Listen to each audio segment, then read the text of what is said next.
croissance. Merci. On va passer aux questions supplémentaires. Je vais me permettre de vous en poser une et surtout de vous rappeler des questions de plusieurs députés que j'ai notées auxquelles vous n'avez pas répondu. Il y a quelque chose avec lequel, Monsieur le ministre, je me permets de vous relancer, parce que je ne suis vraiment pas satisfait de votre réponse sur le PLFR. Voilà, comme quoi, finalement, on n'a pas besoin, etc. En gros, vous nous dites au départ, il y a eu 10 milliards, quasiment $1, ça nous a été présenté comme ça. D'ailleurs, ça y est, c'est annulé. Je vous le rappelle, pour l'instant, il y a 3 ministères sur la totalité des ministères seulement qui ont rendu leur copie, alors qu'ils devaient rendre leur copie fin mars. Ça montre bien que ce n'est pas si simple d'annuler les 10 milliards de crédits, et notamment les plus gros ministères impactés. Alors vous nous dites, on ne passe pas au-dessus des 1,5% de plafond parce que 10 milliards plus 5,5 milliards, non pas d'annulation de crédits, mais de dépenses qu'on ne fera pas, ce n'est pas la même chose. Excusez-moi, mais des crédits qu'on ne dépensera pas à l'avance parce qu'on sait qu'on ne voudra pas les dépenser, pour moi, ça équivaut à une annulation.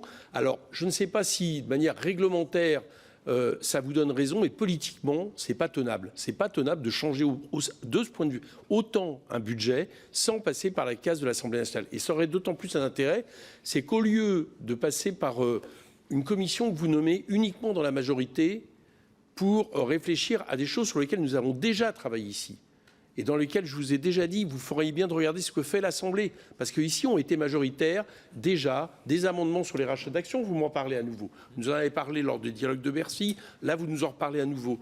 Ça a été majoritaire, des amendements sur la taxation des superdividendes, tout est déjà sur la table.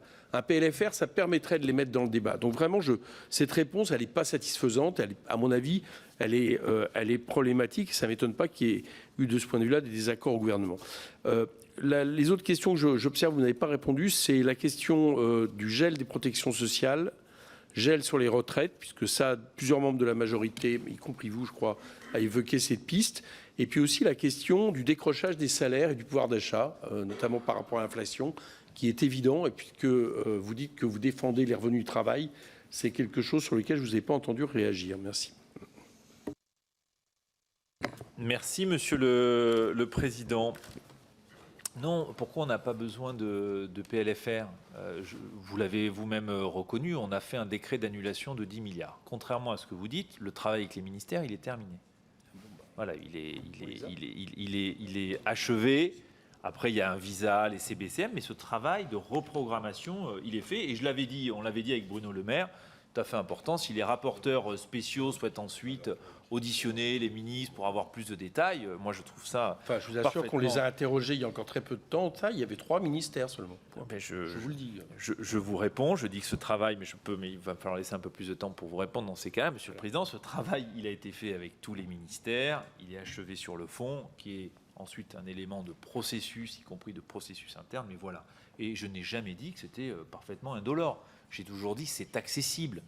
Quand on a 1600 milliards de dépenses publiques, est-ce qu'on peut faire 10 milliards de décrets d'annulation? La réalité, c'est oui.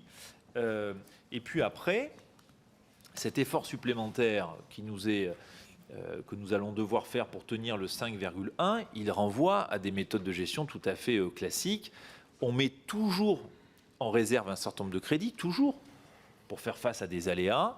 C'est le cas aujourd'hui dans le budget de l'État pour un peu plus de 7 milliards. Et nous allons piloter de manière extrêmement fine la dépense. Et comme il arrive très souvent, en fin d'ailleurs de gestion, qu'on considère qu'il y a des sous-exécutions, des crédits qui n'ont pas été utilisés. D'autre part, ce n'est pas l'intégralité de l'effort, qui est un travail que vous avez évoqué d'ailleurs. C'est peut-être des sujets sur lesquels les uns et les autres, parlementaires de la majorité et opposition, peuvent se retrouver. Vous parlez des rachats d'actions, il y a la taxe sur les énergéticiens, tout le monde en a parlé. Et je pense qu'il y a là un travail, y compris au-delà de la majorité, qui peut se faire. Après, vous m'avez interrogé sur les retraites, les prestations, et je vous ai toujours fait la même réponse parce que c'est la seule méthode qui vaille.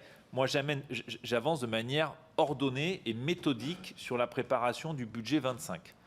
On est dans cette phase où, moi, je l'ai redit, je suis à la disposition des groupes, je suis disponible pour échanger à l'Assemblée comme au Sénat, pour recueillir les propositions, échanger sur les pistes qui se dégagent et construire dans les prochains mois ce qui sera notre projet de budget pour 2025. Après, et donc c'est dans ce sens-là qu'on le fait. Donc, contrairement à la TVA sociale, c'est pas exclu.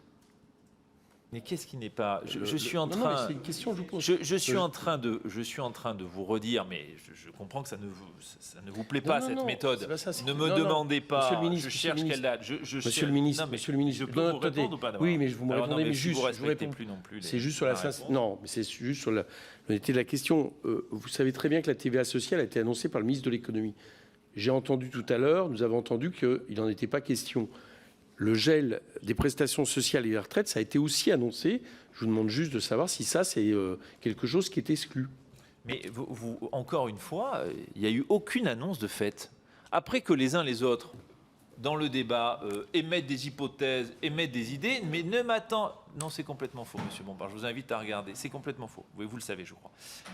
Qu'il y ait des initiatives, des idées avancées par les uns, par les autres, très bien. En revanche, n'attendez pas de moi, ça n'aurait aucun sens. Vous dire, mais bien sûr, le budget, on l'a fait. Il est là, vous pouvez m'auditionner la semaine prochaine. Ça n'a pas de sens, c'est pas comme ça qu'on travaille. On travaille avec le Parlement, on travaille avec les ministres, on a plusieurs mois devant nous. Je rappelle que le dépôt du PLF, je vois bien votre impatience, Monsieur le Président, mais c'est à l'automne. C'est à l'automne. S'agissant de l'évolution du pouvoir d'achat et des salaires en 2024, le salaire moyen par tête va augmenter en 2024, c'est l'hypothèse que l'on fait, de 2,7%, contre une inflation à 2,5%. Je me permets de rajouter que par ailleurs, on a adopté l'indexation, vous parlez de l'indexation des retraites, revalorisation de 5,4% quand même. Barème de l'impôt sur le revenu.